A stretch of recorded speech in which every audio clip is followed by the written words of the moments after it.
အားလုံးပဲမင်္ဂလာပါထီထင်ကမင်း PC မှာကြိုဆိုပါရစေဒီနေ့ကတော့ပေါ့နော်ကျွန်တော် desktop ဆင်တဲ့အခါမှာတစ်စုံလုံးပေါ့နော်139သိန်းသုံးမယ်ဆိုလို့ရှိရင်ဘာရမလဲဆိုတော့ကျွန်တော်ပြပေးမယ်ပေါ့နော်139သိန်းမှာတော့ဒါကတော့အကျဉ်းဆုံးပဲပေါ့နော်ဒါလေးကတော့ကျွန်တော်ဒီရန်ကုန်ကမဟုတ်ဘူးအခြားမျိုးကအားပေးရတဲ့ setup လေးတစ်စုံလုံးပေါ့နော်ကျွန်တော်တစ်ခါလေးပြပေးမယ်ဒီ setup လေးမှာဆိုလို့ရှိရင်တော့ CPU ကကျွန်တော် Ultra 7 265KF လေးနဲ့ RTX ပေါ့နော်5080 Ti 16GB တွဲဆင်ထားတဲ့ setup လေးဖြစ်ပါတယ်အဲ့တော့ဒါတော့ customer အားပေးရတာဟာလေးပါနောက်တစ်ချက်တော့ကျွန်တော်ဒီ CPU နဲ့ဒီ graphic ကိုကျွန်တော်နည်းနည်းအရင်ရှင်းပြပေးမှာပေါ့နော်တော်တော်များများ customer ကကျွန်တော်တို့ message လာပို့တယ်ဗျဘာကြောင့် Ultra 7 265KF သုံးတာလဲဆိုတော့ကျွန်တော်နည်းနည်းရှင်းပြပေးမယ်ကျွန်တော်တို့က gaming performance ကိုကြည့်မယ်ဆိုလို့ရှိရင်တော့ဟုတ်တယ်ကျွန်တော်တို့က Ultra 7 265KF ကသူက14 Gen i7 ပေါ့နော် 14700K ထက်တောင်မှညော့သေးတယ်14700K ထက်ကို 8% ညော့တယ် gaming performance နောက်တစ်ခုက Ryzen 7 9800 H3D နဲ့နိုင်ရှင်းမယ်ဆိုလို့ရှိရင် gaming performance 20% ညော့တယ် Ryzen 7 9800 H3D နဲ့ရှင်းလိုက်မယ်ဆိုလို့ရှိရင်တော့30ကျော်ခံမှန်းချေပေါ့နော်30-35% လောက်တော့မှ gaming performance ညော့တယ်ဒါကဒီ Ultra 7 265K ရဲ့ performance ဒါပေမဲ့ကျွန်တော်တစ်ချက်ပြောမယ်ကျွန်တော်ဒီ Ryzen 9800 H3D ပဲဖြစ်ဖြစ်9800 H3D ပဲဖြစ်ဖြစ် CPU နှစ်ခုကလုံးဝ pure gaming CPU ကြီးကျွန်တော် game ဆော့မယ်ဆိုလို့ရှိရင်ဗျာ FPS ကရေးလေးထွက်တယ်ရေးလေးကောင်းတယ်ဒါပေမဲ့ကျွန်တော်စီမှာကြတော့ဗျာဒီလို300ကျော် system ဆင်တဲ့လူတော်တော်များများက gaming အတွက်တည်တတ်မဟုတ်ဘူးသူတို့ကအလုပ်အတွက်ဖြစ်နိုင်တယ်ကျွန်တော်တော်တော်များများကဘာအတွက်တုံးလဲဆိုတော့ကျွန်တော်ကဒီ rendering architect render တမားတွေတုံးတာအခုဒီဟာဆိုလို့ရှိရင်လည်းသူကဒီ software တွေတုံးမှာပေါ့နော်ဒီ video editing တွေလုပ်မယ် design တွေဆွဲမယ် 3D design တွေဆွဲမယ် render တွေချမယ်အဲ့တော့ကျွန်တော်က gaming performance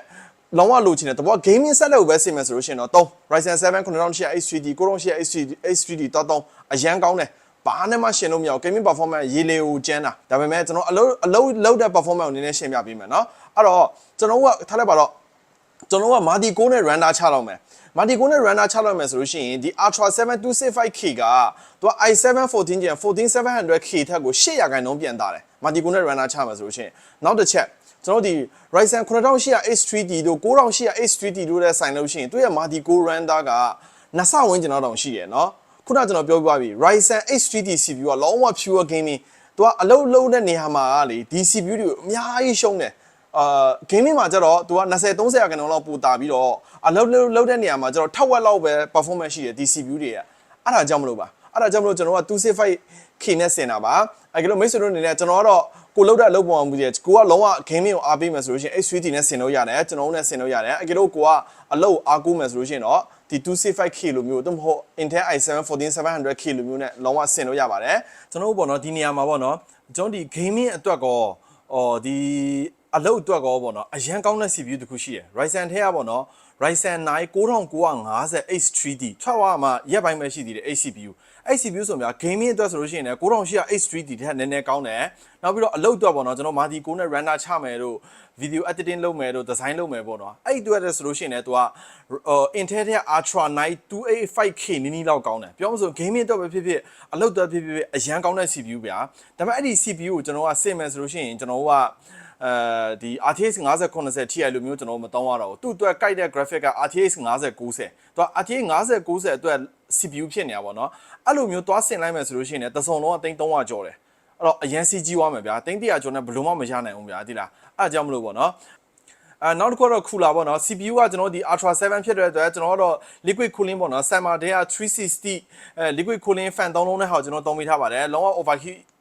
issue လုံးဝမရှိပါဘူးလုံးဝကောင်းနိုင်တဲ့ cooler ကိုကျွန်တော်တုံးပေးထားပါတယ်နောက်တစ်ခုတော့ motherboard အနေနဲ့ဆိုလို့ရှိရင် Asus Prime Z890P Wi-Fi လေးကိုကျွန်တော်တုံးပေးထားပါတယ်နောက်တစ်ချက်တော့ RAM ပေါ့နော် RAM အနေနဲ့ဆိုလို့ရှိရင်ကျွန်တော် HPG ရဲ့ RGB ပေါ့နော် Lancer Plate ကိုကျွန်တော် 32GB 16GB နဲ့ချောင်း DDR5 6000MHz လေးကိုကျွန်တော်တုံးပေးထားပါတယ် storage အနေနဲ့ဆိုလို့ရှိရင် Acer ရဲ့ M9000 ပေါ့နော် 1000GB ကို M.2 NVMe တုံးပေးထားတယ်သူရဲ့ speed က 9200MB/s ရတဲ့ storage လေးပါနောက်တစ်ချက်တော့ casing ပေါ့နော် casing အနေနဲ့ကျွန်တော်တို့တာမီတိတ်ထဲပေါ့နော်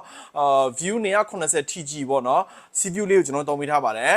နောက်တစ်ခုတော့ power supply ပေါ့နော် power supply ကိုကျွန်တော် AIG ကိုတည်းက850 W 80+ ကိုတုံးပေးထားပါတယ်သူကတော့ fully modular power supply ကိုကျွန်တော်တုံးပေးထားပါတယ်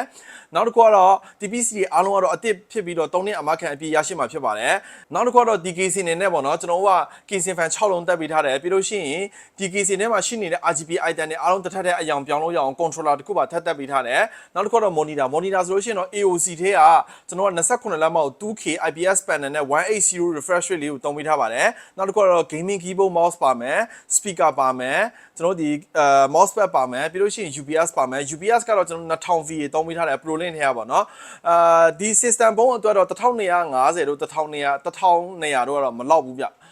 ကျွန်တော်ဒီ UPS ကိုပေါ့နော်ကျွန်တော်ကတော့2000 VA လောက်သုံးပြီးမှအဆင်ပြေမှာပေါ့နော်အဲ့တော့အခုကျွန်တော်တို့ဒီမှာမြင်နေရတဲ့အတိုင်းပေါ့နော်ဒီဗီဒီယိုထဲမှာမြင်နေရတဲ့အတိုင်းဒီ system ဘုံတစ်ဘုံလုံးရဲ့